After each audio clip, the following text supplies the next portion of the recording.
कसारा घाटामध्ये नाशिककडून मुंबईकडे जाताना खचलेल्या रस्त्याचं काम सुरू झालंय। 300 मीटर लांबीचा हा रस्ता खचलेला होता। गेले 24 तासांपासून इथं एकेरी वाहतूक सुरू होती। संध्याकाळपर्यंत वाहतूक सुरळीत सुरू होईल अशी अपेक्षा व्यक्त केली जाते। दरम्यान या कामाचा आढावा घेतला आमचे प्रतिनिधी योगेश खरे यांनी। 4 दिवसापासून सातत्याने होणाऱ्या मुसळधार पावसामुळे आता कसारा घाटातले रस्तेही खचू लागलेत। आपण बघू शकतोय कसारा घाटातली ही परिस्थिती।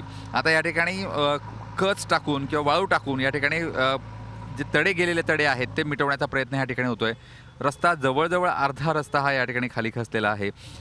पूर्ण मोठे मोठे तडे या ठिकाणी गेलेत। काल सकाळच्या सुमारास हाच तडा फक्त 1 ते 2 इंच होता, मात्र आता जवळजवळ अर्धा किलोमीटरपर्यंतचा रस्ता हा पूर्णपणे खचल्याचं या ठिकाणी दिसून येत आहे। जर बाजूला आपण बघितलं तर बाजूचा रस्ताही हा पूर्णपणे खाली गेलेला आहे।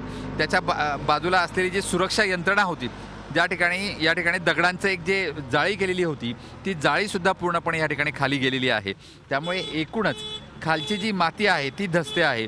त्यामुळे वर किती आता रस्ता करण्याचा प्रयत्न केला तरी तो तसा नाजूक असणार आहे। आपण समोर बघू शकतोय की मोठ्या प्रमाणात धबधबे हे वरून सुरू आहेत। पाणी हे मोठ्या प्रमाणामध्ये या ठिकाणी खाली सतत या रस्त्यावर येत आहे आणि त्यामुळे रस्ते खचण्याची प्रक्रिया ही आता सुरू झालेली आहे। 4च दिवसामध्ये ही परिस्थिती झाल्यामुळे अजून जर पाऊस थांबला नाही तर कसारा घाटाची काय परिस्थिती होऊ शकते यावरून आपल्याला लक्षात येऊ शकतं। व्हिडिओ जर्नलिस्ट सोनू भिडेसह योगेश खरे, झी मीडिया, नाशिक। झी 24 तास रहा एक पाऊल पुढे।